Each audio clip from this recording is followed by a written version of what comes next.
Hi, it's Jerry with Centennial Home Mortgage. And Karl Mengers with Main Edge Realty. And today we want to talk about pricing. Karl, you've gone over pricing with us several times, and I really appreciate that. You look at comps, you look at sales, the condition of the house. But when I get out there and talk to actual customers and actual sellers, I get the feeling that they're trying to price their house up so that when the buyer comes in, they can offer a lower amount. I don't understand the mental strategy here. Bantering back and forth like the old used car salesman days. Yes. You know, we still have sellers like that, but I'll be honest with you, most of our buyers, they don't want to do this back and forth haggling. Matter of fact, a lot of times they'll just walk from the deal. And it just kind of depends on the price range that they're in. We'd be better off to price the house right, get it in the right search block. You know, if you're looking for a $175,000 house, 180, if that's what you're approved for, you need to be priced to where it'll come up in the 175 to 200 range, or, you know, if you're going lower, the 150 to 175 range. Most searches are in that range, something like that. So the real negotiation part comes when the seller or the buyer can't buy that house. Maybe they don't have enough cash. Maybe they need to ask for closing costs. Right. Something like that. And a lot of times we're better off, especially, it depends on which way the market's going in that particular neighborhood, we're better off to go ahead and just ask a reasonable price. Then if the buyer has to have closing costs, you know, we'll raise the price on a counter to cover that. Because a buyer like that, they just need the money to get in. You know, they're not so much worried about that monthly payment as much as they are being able to get in, have enough money to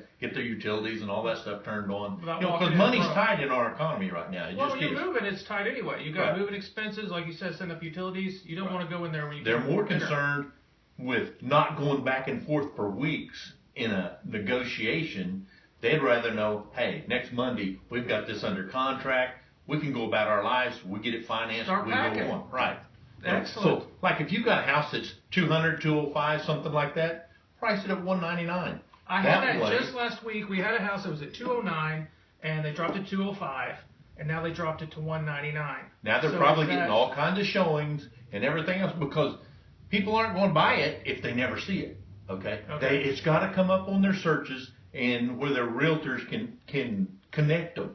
Okay. Then maybe there's a little bit of negotiating. If you're approved for 200,000, you know, maybe you can bump the price to 205, 206 to cover that cost, and you can still get into that house.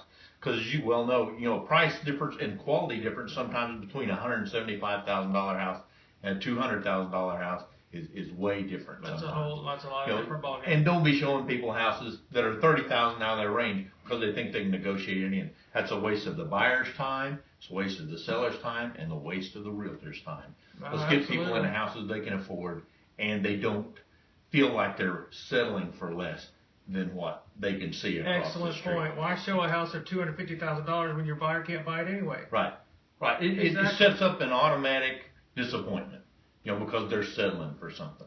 We want them to be happy. We want everybody to be happy in this whole deal. Absolutely. Thank you very much. I appreciate you clearing that up. I look at that every day with the pricing, and I can't make sense of what's a good idea. Right. It's a good idea to price the house. And if the agent is doing their job, of course, all agents do a CMA, you know, comparative market analysis. Right. You know, we do a price trend analysis. We want to know what the market's doing in that area. If it's slipping a little bit, we've got a price ahead of that. If it's going up, we got a little more leeway.